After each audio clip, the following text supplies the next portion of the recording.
El Necronomicon. El manuscrito que desafía la razón. Prólogo. En el nombre de la verdad que no puede ser nombrada, en la memoria de los que cayeron antes de que el tiempo tuviera nombre, en la luz que brilla en las profundidades donde el sol no llega, nosotros, la orden ancestral Belditas, alzamos nuestra voz. No para gloria nuestra, no para poder, no para dominio sobre los hombres. Alzamos nuestra voz porque la noche se acerca, porque las estrellas han comenzado a moverse en patrones que nuestros antiguos textos advertían, porque el sueño de los que yacen en las profundidades se ha vuelto inquieto. Somos los que empuñamos la espada del conocimiento, los que hemos caminado por los pasillos de la eternidad, los que hemos mirado al abismo y hemos visto nuestros rostros reflejados en sus ojos. Nuestra orden fue fundada en los días en que los templos de piedra aún no se alzaban sobre la tierra, cuando los hombres vivían en cuevas y el fuego era el único Dios conocido. Nosotros ya estábamos allí, observando, esperando, guardando. La verdad no nos pertenece, nunca nos perteneció. La verdad es del lector, de aquel que tenga el valor de abrir sus ojos y mirar. Nosotros solo somos sus guardianes temporales, los que la han mantenido a salvo de los que la usarían para el mal, de los que la negarían por miedo, de los que la tergiversarían por ambición. El objeto de nuestra revelación es el Necronomicon, no el libro que los charlatanes han vendido en las ferias, no el que los poetas han imaginado en sus versos, no el que los ocultistas han inventado para impresionar a los necios. Hablamos del verdadero Necronomicon, el que fue escrito en las ruinas de Irem, el que ha sido custodiado por nuestra orden desde que el primer califa intentó quemarlo, el que contiene las leyes que rigen a los muertos y a los que no están muertos. Lo que sigue es el fruto de 1000 años de estudio, de traducciones cotejadas, de rituales comprendidos a medias, de advertencias meditadas durante generaciones. No es completo, no podría serlo. Hay páginas que se niegan a ser leídas, pasajes que se transforman ante los ojos del que los mira, verdades que solo pueden ser comprendidas por el que está dispuesto a perder su cordura para ganar el conocimiento. Pero es suficiente para lo que se avecina. Leed, pues, y sabed. La verdad no nos pertenece. Ahora es vuestra. Capítulo 1. La naturaleza del Necronomicon. El Necronomicon no es un libro de hechizos, no es un manual de magia, no es una guía para invocar demonios o para obtener poder sobrenatural. Esas son concepciones infantiles, comprensiones superficiales de un texto que opera en niveles que la mente humana apenas puede comenzar a procesar. El Necronomicon es un tratado cosmológico. Es un texto que describe la estructura del universo, la naturaleza de la realidad, el origen y el destino de todas las cosas. Es un mapa del cosmos, pero un mapa que muestra no solo los territorios conocidos, sino también los territorios prohibidos, los abismos donde la mente humana no puede aventurarse sin perder su cordura. El título completo del libro, en su versión original en árabe, es Al-Athif, el libro de los susurros. La palabra Athif, en la lengua de los antiguos árabes, designa un sonido particular, un zumbido que se escucha en el desierto durante las noches de luna nueva. Los beduinos creían que ese sonido era la voz de los demonios, pero el libro sugiere que es otra cosa. Es la vibración del cosmos mismo, el eco de las capas superiores filtrándose a través de la realidad. El nombre Necronomicon fue dado al libro por los griegos, que tradujeron el título árabe. Significa la imagen de la ley de los muertos. Pero los griegos, como los árabes, solo captaron un aspecto del libro. Los muertos no son el tema central. El tema central es lo que está más allá de la muerte, lo que existe en los espacios entre la vida y la muerte, lo que nunca ha estado vivo en el sentido humano. El libro fue escrito por Abdul al-Hazred, el hombre que la historia recuerda como el árabe loco. Al-Hazred no era un mago, era un poeta, un viajero, un buscador. Pasó décadas en el desierto de Rub al-Hali, el lugar que los árabes llaman el vacío vacío, un desierto donde la realidad se vuelve delgada y los límites entre los mundos se difuminan. En el corazón de ese desierto, Al-Hazred encontró las ruinas de Irem, la ciudad de los pilares. No era una ciudad como las que los hombres construyen. Sus columnas no eran de piedra, sino de una sustancia negra que parecía absorber la luz. Sus calles no seguían ningún patrón conocido. Su centro no era un centro en el sentido geométrico, sino un punto donde el espacio mismo se plegaba sobre sí mismo. En ese centro, Al-Hazred encontró el texto original del Necronomicon. No estaba escrito en pergamino ni en tablillas. Estaba grabado en las paredes de una cámara que no tenía paredes, en un lenguaje que no era lenguaje. Al-Hazred pasó años copiando esos patrones, traduciéndolos al árabe, dándoles forma de libro. Pero Al-Hazred no podía entender completamente lo que copiaba. Nadie podría. El texto no estaba destinado a ser entendido, estaba destinado a ser guardado. La copia de Al-Hazred fue escrita en árabe en el año 730 después de Cristo en Damasco. Luego fue traducida al griego por Teodoro Filetas en el año 950 después de Cristo. Luego al latín por Olaus Bormius en el año 1228. Luego a otros idiomas. Cada traducción introdujo errores, cada copia añadió interpretaciones. El libro que tenemos hoy no es el libro que Al-Hazred escribió. Es una sombra de una sombra. Nuestra orden ha dedicado siglos a cotejar estas versiones, a buscar el texto original, a desentrañar el significado verdadero. No hemos tenido éxito.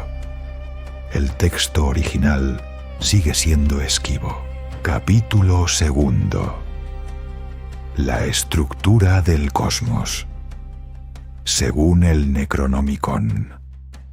El Necronomicon presenta una visión del universo que contradice todo lo que la humanidad cree saber. No es una visión que pueda ser probada, ni siquiera plenamente comprendida. Es una visión que solo puede ser aceptada o rechazada. Y aceptarla tiene consecuencias. El universo como organismo vivo. Según el Necronomicon, el universo no es un espacio vacío, poblado por objetos materiales. El universo es un ser vivo, un organismo de dimensiones inconmensurables. Tiene ciclos de expansión y contracción, de actividad y reposo, de vida y muerte. Los humanos, como todas las formas de vida, somos parte de ese organismo, pero somos una parte pequeña, una parte superficial. El libro utiliza una metáfora para describir esta naturaleza. El universo es un hueso que ha sido roído por el tiempo, pulido por la eternidad, y que aún conserva la médula de la creación en su interior. Los humanos son como bacterias en ese hueso, seres insignificantes, pero necesarios para el funcionamiento del todo. Las capas de la realidad. El libro describe el universo como una estructura de capas, pero el número de capas es objeto de disputa. Los textos más antiguos hablan de 9, otros mencionan 11. La traducción griega dice 14. Nuestra orden ha estudiado todas estas versiones y no ha llegado a una conclusión. Algunos de nuestros sabios creen que el número de capas varía con el tiempo, que el cosmos respira y que las capas se expanden y se contraen como los pulmones de un animal. Otros creen que el número es fijo, pero que los humanos solo podemos percibir algunas de ellas. Otros creen que la idea de capas es en sí misma una simplificación, una forma de traducir a conceptos humanos una realidad que no puede ser traducida. Lo que parece claro es que los humanos habitamos una de las capas inferiores. Por encima de nosotros hay otras capas, otras realidades, otras formas de vida. Los seres que habitan esas capas no son como nosotros, no piensan como nosotros, no existen como nosotros. Son los antiguos, los primigenios, los que llegaron a la tierra antes que nosotros y que regresarán cuando nuestra era termine. Las capas no son fijas. Se mueven, se desplazan, se superponen. La realidad es como un océano, y los humanos somos peces que viven cerca de la superficie. Los antiguos son las criaturas de las profundidades, las que pueden descender a zonas donde los peces superficiales no pueden sobrevivir. El centro del universo. El centro de esta estructura no es un lugar físico. Es un punto de conciencia, una entidad que el libro llama el ciego y loco. Algunos lo han llamado Azathoth, pero ese nombre es una invención humana, una aproximación. El ciego y loco no es un dios, no tiene voluntad, no tiene propósito, no tiene personalidad. Es la fuente de toda creación, pero también de toda destrucción. Es el caos primordial, la energía desordenada de la que surgieron todas las cosas. Los humanos lo llamarían loco, porque su mente no es una mente en el sentido humano. Es un torbellino de impulsos y fuerzas primordiales. Y es ciego, porque no ve con ojos, no conoce con razón, no comprende con lógica. El ciego y loco no puede ser invocado, no puede ser contactado, no puede ser comprendido. Su existencia es la condición de la existencia de todo lo demás. Si dejara de existir, el universo dejaría de existir con él. El ciclo del tiempo. El Necronomicon enseña que el tiempo no es una línea recta. Es un círculo, un ciclo que se repite eternamente. Cada ciclo dura una cantidad de años que el libro no especifica, porque el número varía según la capa desde la que se mida. En cada ciclo, el universo nace, crece, envejece y muere. En cada ciclo, las mismas razas dominan el planeta, las mismas guerras se libran, las mismas civilizaciones se alzan y caen. La historia humana no es única.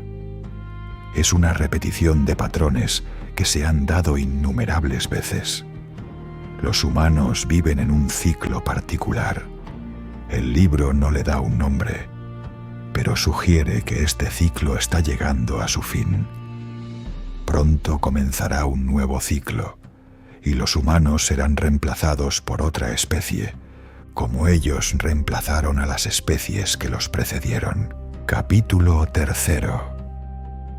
Las entidades del Necronomicon. El Necronomicon dedica una parte considerable a la descripción de los seres que habitan las capas superiores del cosmos. Estos seres no son dioses, no son demonios, no son ángeles. Son especies, la especie que dominó la Tierra antes de la humanidad y que regresará cuando la era humana termine. Los nombres y su significado. El libro proporciona nombres para estos seres, pero advierte que estos nombres no son nombres en el sentido humano. Son aproximaciones fonéticas de vibraciones que la garganta humana no puede producir correctamente. Son intentos de traducir patrones dimensionales a palabras de 3 dimensiones. El más conocido de estos nombres es el de Cthulhu, pero el libro dedica apenas unas líneas a esta entidad, y los lectores superficiales han malinterpretado su importancia.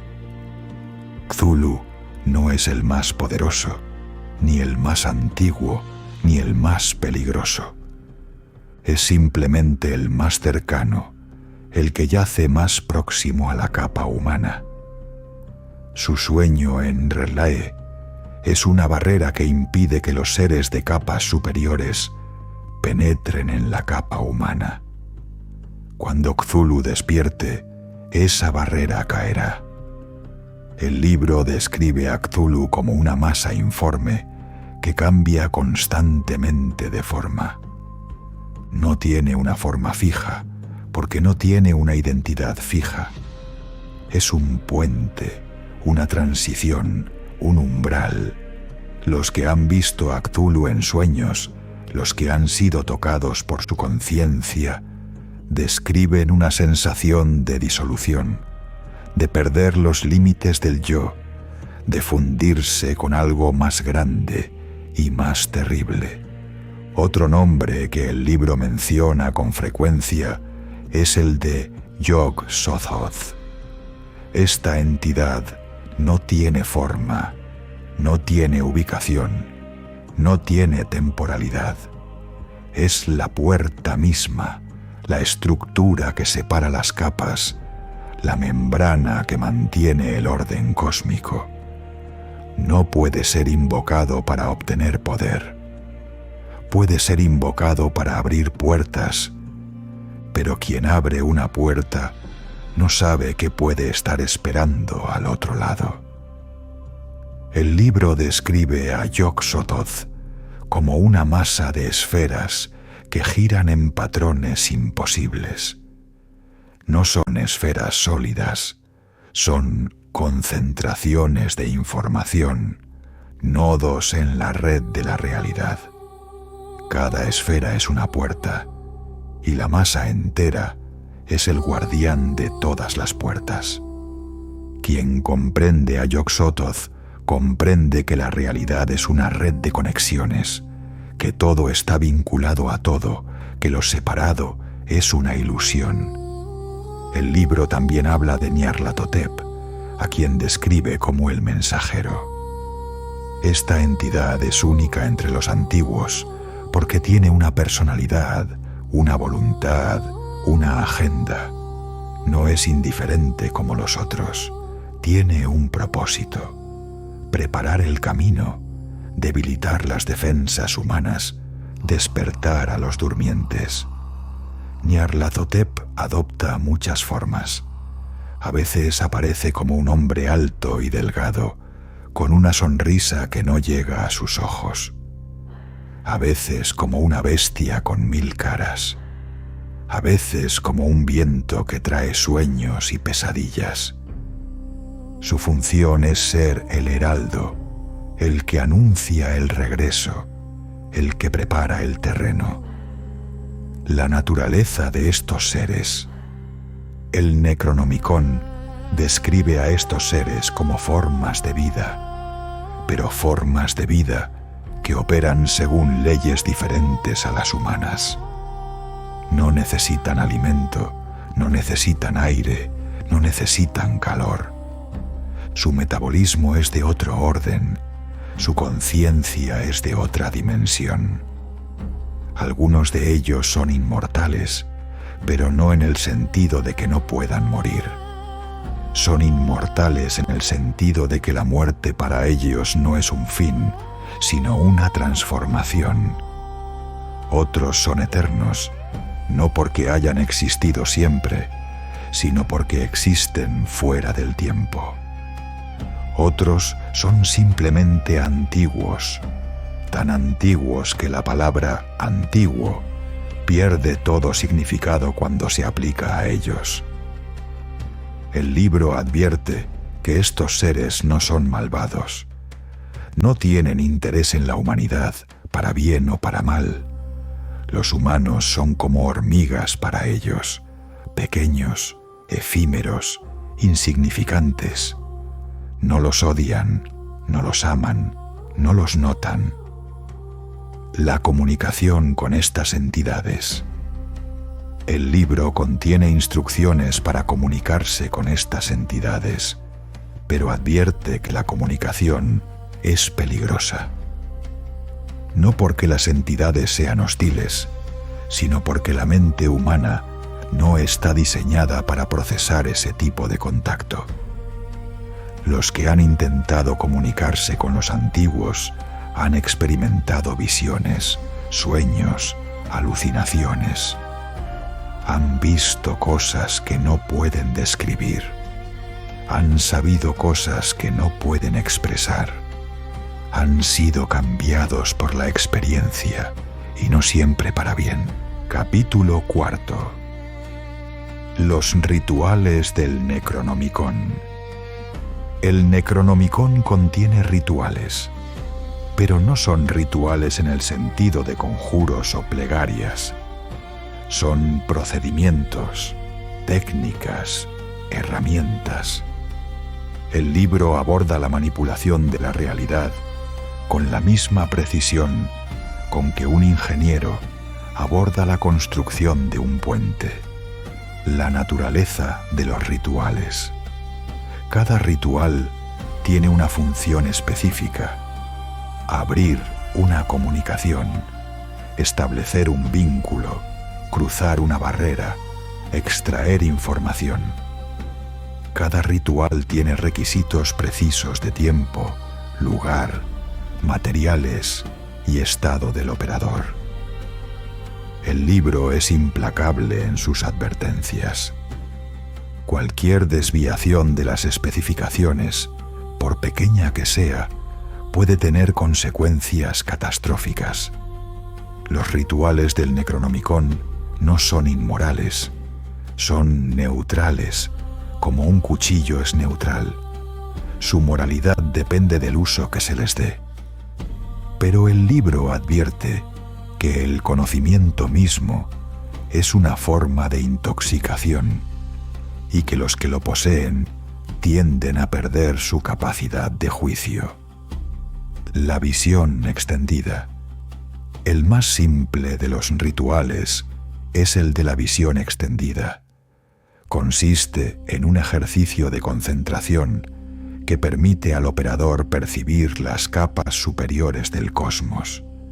No requiere materiales, solo tiempo y disciplina. El ritual de la visión extendida implica un proceso de varias etapas. La primera etapa es el silencio. El operador debe permanecer en absoluto silencio durante 7 días. La segunda etapa es la oscuridad. El operador debe permanecer en completa oscuridad durante 7 días más. La tercera etapa es el ayuno. El operador debe abstenerse de alimentos sólidos durante 7 días más. Las etapas restantes son progresivamente más difíciles. Pero el libro advierte que incluso este ritual básico es peligroso.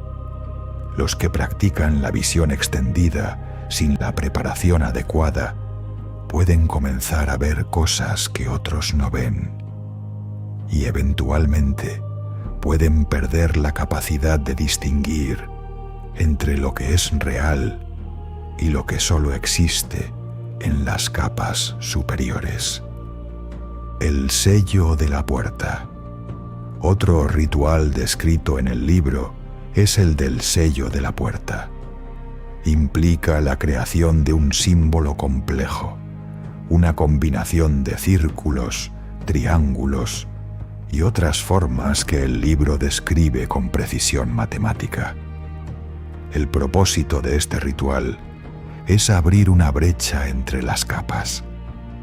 La brecha aparece en el centro del símbolo como un área de oscuridad absoluta. Quien la atraviesa aparece en otra capa del cosmos. Pero el libro advierte que el ritual no debe ser realizado sin un guía. Quien atraviesa la puerta puede no ser capaz de regresar. Puede quedar atrapado en el espacio entre las capas, un lugar donde el tiempo no pasa y la conciencia se deshace. El ritual de la puerta permanente. El ritual más complejo descrito en el libro es el de la puerta permanente. Requiere años de preparación, múltiples operadores y condiciones astronómicas que se alinean una vez cada milenio. Su propósito es crear una brecha estable entre la capa humana y una capa superior. El libro no dice qué sucede si esta brecha se abre. Solo advierte que no debe ser abierta. Nuestra orden ha rastreado los intentos históricos de realizar este ritual. Todos terminaron en desastre. En un caso, una abadía entera desapareció. En otro, los operadores enloquecieron y se mataron entre sí. En otro, algo salió por la brecha y causó una carnicería. La advertencia sobre los rituales. El libro es claro. Los rituales no son para ser realizados, son para ser comprendidos. Su propósito no es el poder, sino el conocimiento.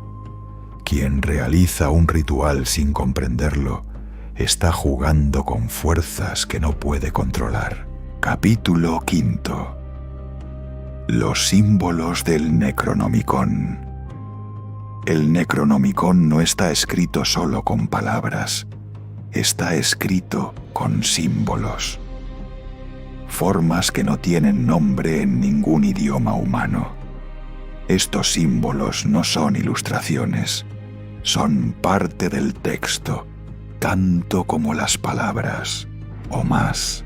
El círculo interrumpido. El símbolo más básico del Necronomicon es un círculo que no es perfecto. Tiene una pequeña interrupción, un punto donde la línea se rompe. Esa interrupción es una puerta, el lugar donde el ciclo puede ser roto, donde el tiempo puede ser doblado. El círculo representa la eternidad, la repetición, el ciclo del tiempo. Pero el círculo del Necronomicon no es un círculo de eternidad, es un círculo de memoria. La interrupción es el olvido. El libro nos dice que el cosmos es un recuerdo y que las interrupciones son los lugares donde hemos olvidado algo. El triángulo invertido. Otro símbolo importante es un triángulo apuntando hacia abajo. No apunta hacia arriba, hacia la luz, sino hacia abajo, hacia las profundidades. Es una representación de que el poder verdadero no viene del cielo, sino de los abismos. El triángulo invertido es también un símbolo de la puerta, de la entrada a las capas inferiores del cosmos. Los alquimistas lo usaban para representar el agua. Los herejes lo usaban como signo de rebelión. En el Necronomicon es un recordatorio de que la verdad está en las profundidades. El pentagrama distorsionado. El pentagrama aparece en el libro en una versión distorsionada, con las puntas desiguales. El libro llama a este símbolo el sello de la puerta. Cuando se dibuja correctamente, puede crear una resonancia con las capas superiores. Cuando se dibuja incorrectamente, puede crear una resonancia con algo peor. La advertencia sobre los símbolos. El libro advierte que los símbolos no son representaciones pasivas, son activos. Cada símbolo es una pequeña puerta y dibujarlo es abrir esa puerta parcialmente. Los que dibujan símbolos del Necronomicon, sin comprender lo que hacen, están jugando con fuerzas que no pueden controlar. Los símbolos se combinan entre sí para formar patrones más complejos. El libro contiene miles de estos patrones, cada uno con una función específica. La combinación de símbolos es la verdadera clave del Necronomicon y requiere años de estudio para ser dominada. Capítulo 6. Las profecías del Necronomicon. El Necronomicon contiene profecías, pero no son profecías en el sentido de predicciones fijas. Son advertencias, posibilidades, tendencias. El libro enseña que el futuro no está escrito, pero que ciertas condiciones hacen que ciertos resultados sean más probables. El despertar. La profecía más conocida es la del despertar. Habla de un tiempo en que las estrellas se alinearán en una configuración que ocurre una vez cada cierto número de años. En ese tiempo los durmientes se moverán en sus sueños y la puerta se abrirá. Nuestra orden ha calculado que esa alineación ocurrirá en un futuro cercano. No podemos decir cuándo exactamente, porque el movimiento de las estrellas no es perfectamente predecible, pero podemos decir que está cerca. El libro describe el despertar como un proceso gradual. Primero, los sueños de los hombres se volverán más vívidos, más extraños, más compartidos. Las personas comenzarán a soñar con ciudades sumergidas, con criaturas de formas imposibles, con paisajes que no existen en la tierra. Luego, los sueños se filtrarán a la vigilia y los hombres comenzarán a ver cosas que otros no ven. Finalmente, la barrera entre los sueños y la realidad se romperá y los antiguos podrán cruzar.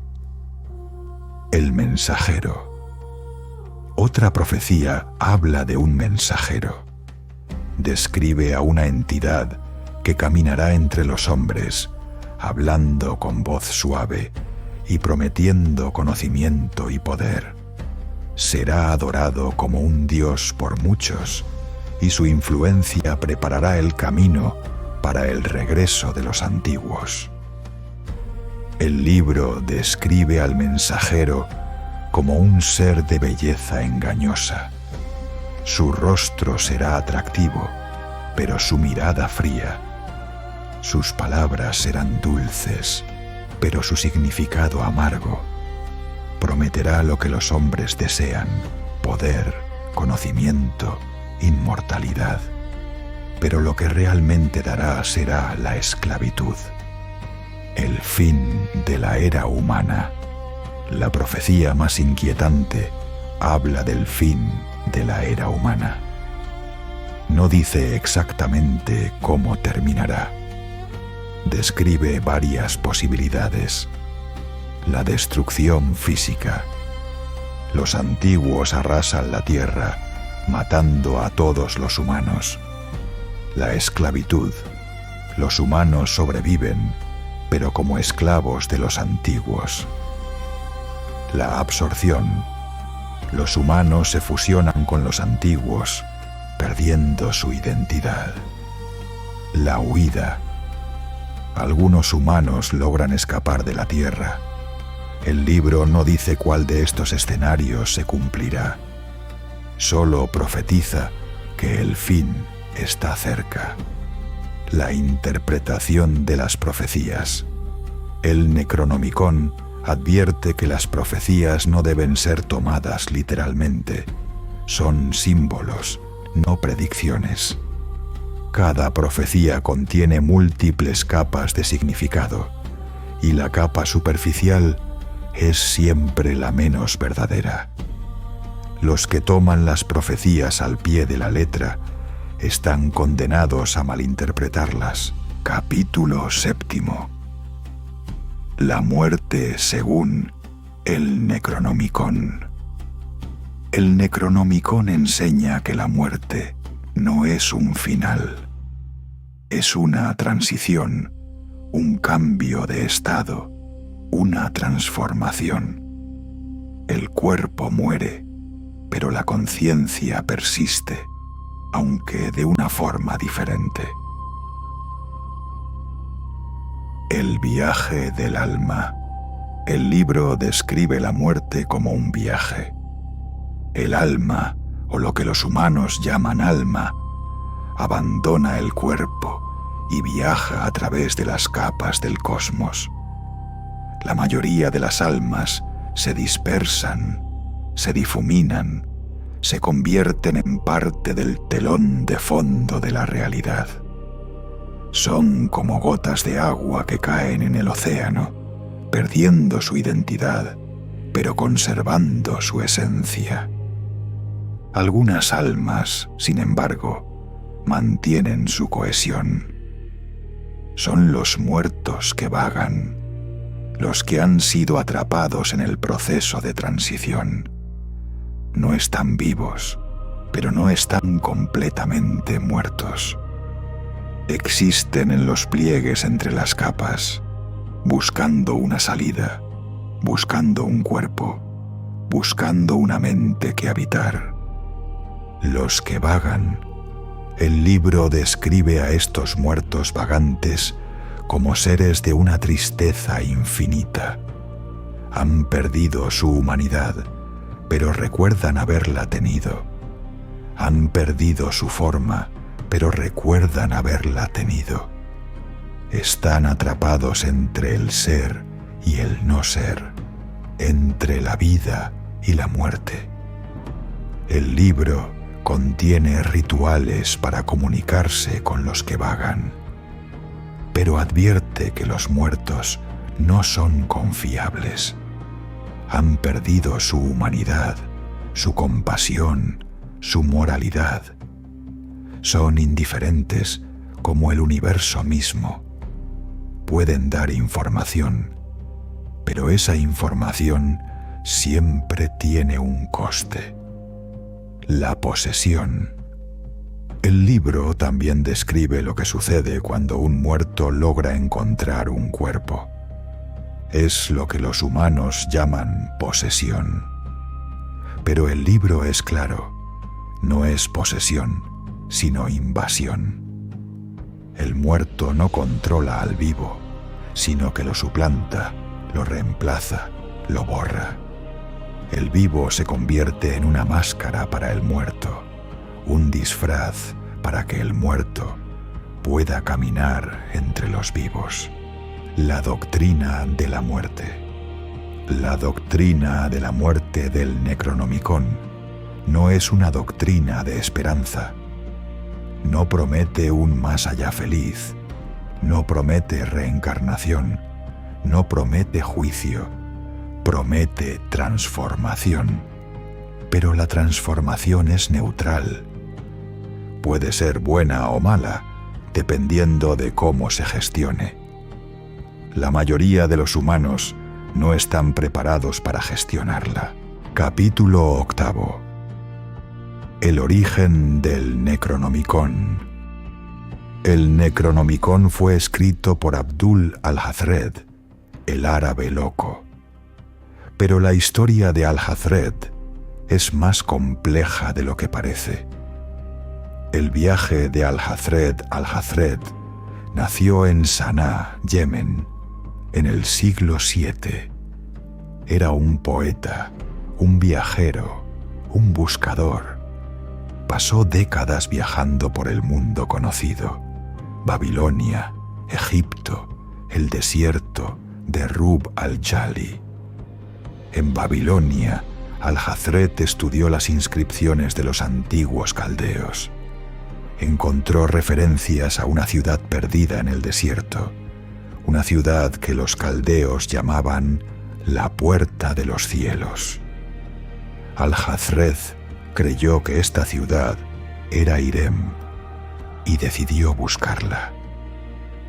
En Egipto, al-Hazred exploró los subterráneos de Menfis. Encontró papiros que hablaban de un tiempo anterior a los dioses, de una era de los señores del caos, de un conocimiento que no debe ser escrito. Estos papiros confirmaron lo que al-Hazred ya sospechaba. La historia de la humanidad era mucho más antigua y mucho más extraña de lo que nadie imaginaba. En el desierto de Rub al-Jali, al-Hazred encontró las ruinas de Irem, la ciudad de los pilares. No era una ciudad como las que los hombres construyen. Sus columnas eran de una sustancia negra que absorbía la luz. Sus calles no seguían ningún patrón conocido. Su centro era un punto donde el espacio mismo se plegaba sobre sí mismo. En ese centro, al-Hazred encontró el texto original del Necronomicon. No estaba escrito en pergamino ni en tablillas. Estaba grabado en las paredes de una cámara, en un lenguaje que no era lenguaje. La transcripción del libro al-Hazred pasó años copiando esos patrones. No los entendía completamente. Nadie podría entenderlos completamente. Pero copió lo que veía, y su copia se convirtió en el Necronomicon. La copia de al-Hazred fue escrita en árabe. Luego fue traducida al griego por Teodoro Filetas. Luego al latín por Olaus Wormius. Luego a otros idiomas. Cada traducción introdujo errores. Cada copia añadió interpretaciones. El libro que tenemos hoy no es el libro que Alhazred escribió. Es una sombra de una sombra.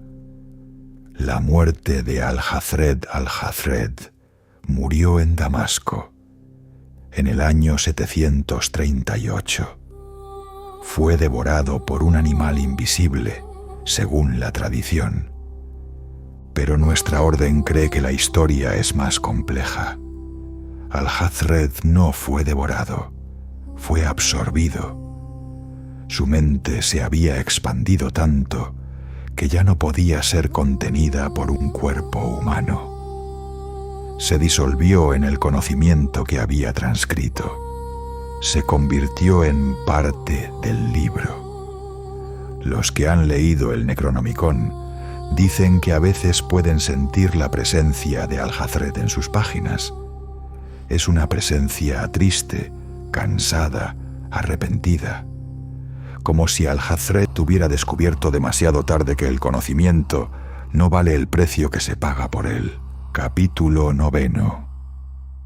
La advertencia final del Necronomicon. El Necronomicon termina con una advertencia.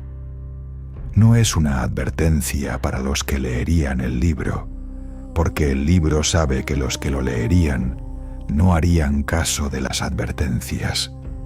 Es una advertencia para los que guardan el libro, para los que protegen el conocimiento, para los que han jurado no usarlo. La advertencia: el que comprende este libro lo hace bajo la sombra de la eternidad.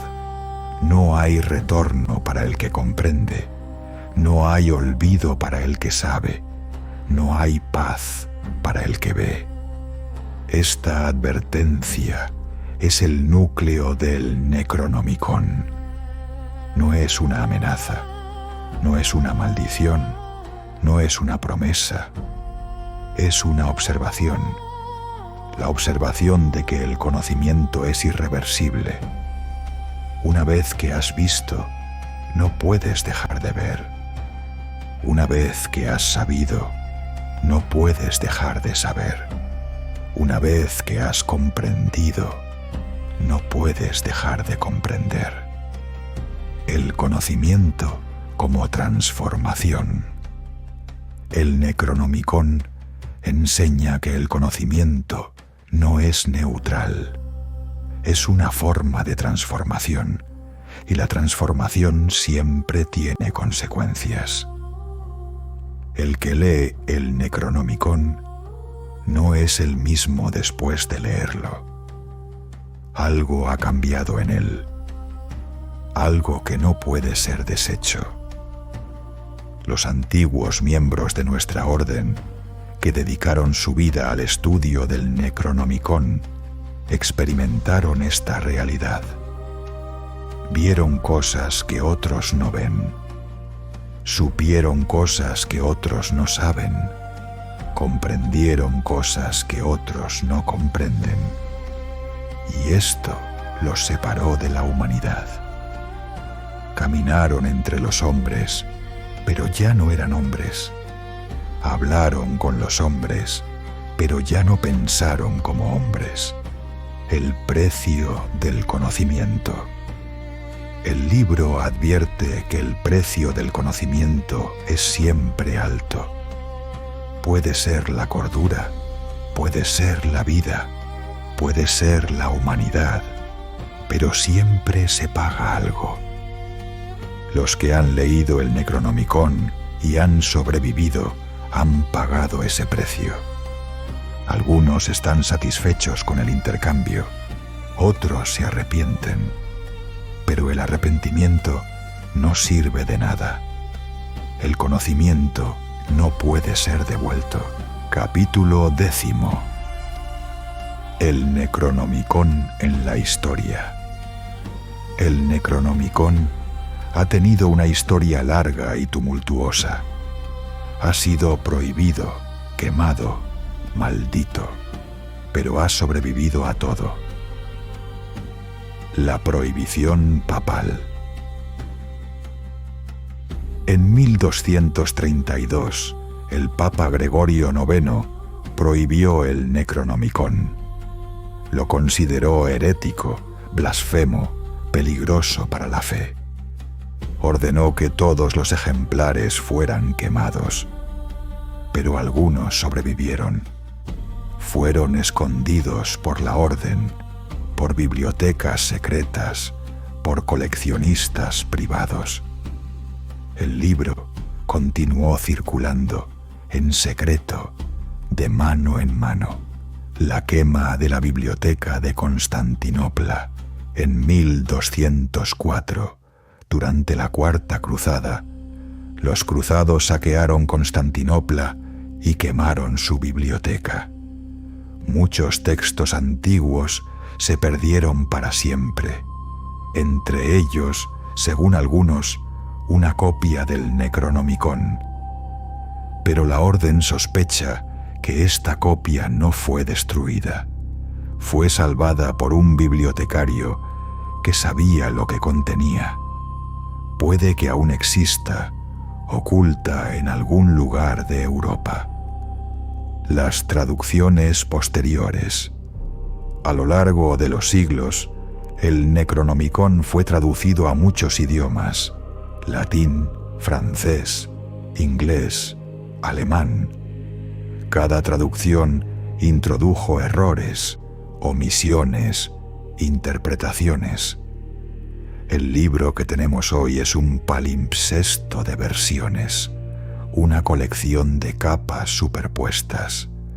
Nuestra orden ha dedicado siglos a cotejar estas versiones, a buscar el texto original, a desentrañar el significado verdadero. No hemos tenido éxito. El texto original sigue siendo esquivo. El Necronomicon hoy. El Necronomicon sigue existiendo, sigue circulando, sigue siendo buscado. La orden lo protege, pero no puede controlarlo. El libro tiene vida propia. Los que buscan el Necronomicon lo encuentran. Los que no están preparados sufren las consecuencias. Los que están preparados son transformados por él. El Necronomicon es un espejo. Muestra a cada lector lo que busca, muestra a cada lector lo que teme, muestra a cada lector lo que es. Capítulo 11. Comparación con otros textos. El Necronomicon no es único. Hay otros libros, otras tradiciones, otros sistemas que contienen fragmentos de la misma verdad. Nuestra orden ha estudiado estos textos durante siglos, comparándolos, cotejándolos, buscando las conexiones ocultas entre ellos. La clavícula de Salomón. La clavícula de Salomón, un grimorio medieval que supuestamente fue escrito por el rey Salomón, contiene símbolos y rituales que tienen paralelos con el Necronomicon. No es una copia, porque la clavícula es anterior a la traducción latina del Necronomicon. Pero comparten un origen común, un tronco raíz que se remonta a las tradiciones de la antigua Mesopotamia. La clavícula es menos peligrosa que el Necronomicon. Sus rituales son más simples, sus advertencias menos severas. Pero la estructura subyacente es la misma. El libro de Enoch. El libro de Enoch, un texto apócrifo que no fue incluido en el canon bíblico, describe una cosmología que es sorprendentemente similar a la del Necronomicon. Enoch habla de capas del cielo, de ángeles caídos, de conocimiento prohibido. Su lenguaje es diferente, pero su estructura es la misma. Nuestra orden cree que Enoch tuvo acceso al mismo conocimiento que Al-Jazreel. aunque a través de un camino diferente. Es posible que ambos hayan bebido de la misma fuente. El Picatrix. El Picatrix, un texto árabe de magia astrológica, contiene instrucciones para la invocación de entidades celestes. Sus rituales son menos peligrosos que los del Necronomicon, pero su filosofía subyacente es similar. El cosmos es un ser vivo, y los humanos pueden comunicarse con él mediante técnicas específicas. Nuestra orden ha utilizado el Picatrix como una especie de manual de seguridad para los rituales más peligrosos del Necronomicon. El Gran Grimorio. El Gran Grimorio, un texto europeo del siglo XVIII, es considerado por muchos ocultistas como el libro más peligroso jamás escrito. Nuestra orden lo ha estudiado y ha encontrado que contiene una versión degradada del Necronomicon. Una versión que ha sido distorsionada por siglos de transmisión oral y por la intervención de charlatanes. Es peligroso, pero no tanto como el original. Las conexiones entre los textos. Estas comparaciones no son académicas. Tienen un propósito práctico. Entender la estructura del conocimiento prohibido, identificar sus fuentes, rastrear su transmisión. Nuestra orden no busca erradicar este conocimiento, porque es imposible. Busca comprenderlo para estar preparados cuando sea utilizado por otros. Capítulo 12.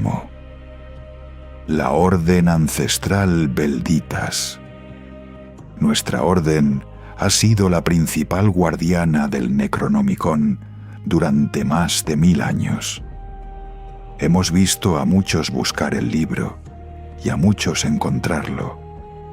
Algunos lo han usado para el bien, otros para el mal. La mayoría lo han malinterpretado. Pocos lo han comprendido. Nuestra misión no es bendecir ni condenar, no es salvar ni destruir. Nuestra misión es preservar el conocimiento para cuando llegue el momento en que el conocimiento sea la única arma que quede, la única luz en la noche eterna. No somos jueces, somos guardianes, y nuestro tiempo como guardianes está llegando a su fin. Nuestras dudas. A lo largo de los siglos hemos tenido muchas dudas. No siempre hemos estado seguros de lo que estábamos guardando. No siempre hemos estado seguros de si estábamos haciendo lo correcto. Algunos de nuestros miembros han creído que el Necronomicon debería ser destruido. Otros han creído que debería ser revelado al mundo. Otros han creído que debería permanecer oculto para siempre. No hemos llegado a un consenso, pero hemos llegado a un acuerdo. El conocimiento debe ser preservado, aunque no entendamos completamente su significado. Nuestro legado, hemos cumplido con nuestro deber. Hemos protegido el conocimiento durante 1000 años. Hemos esperado el momento adecuado para revelarlo. El momento ha llegado. Ahora, el conocimiento es del lector. Que haga con él lo que pueda, lo que deba, lo que quiera. No somos jueces, somos guardianes. Epílogo. La verdad no nos pertenece. Es del lector. Nosotros solo somos sus guardianes temporales, los que la hemos mantenido a salvo durante el largo sueño de la humanidad. pero el sueño está llegando a su fin. Los durmientes se mueven en sus sueños. Las estrellas se alinean. La puerta cruje. Lo que hemos revelado aquí es solo una parte del Necronomicon. No podríamos revelarlo todo, porque el todo no puede ser contenido en palabras. Pero hemos revelado lo suficiente para que el lector pueda tomar una decisión: buscar más o apartarse. Ambas decisiones son válidas. Ambas tienen consecuencias. El conocimiento es una espada que corta en ambas direcciones. Puede iluminar o puede cegar. Puede liberar o puede esclavizar. La elección es del lector. La verdad no nos pertenece. Ahora es vuestra.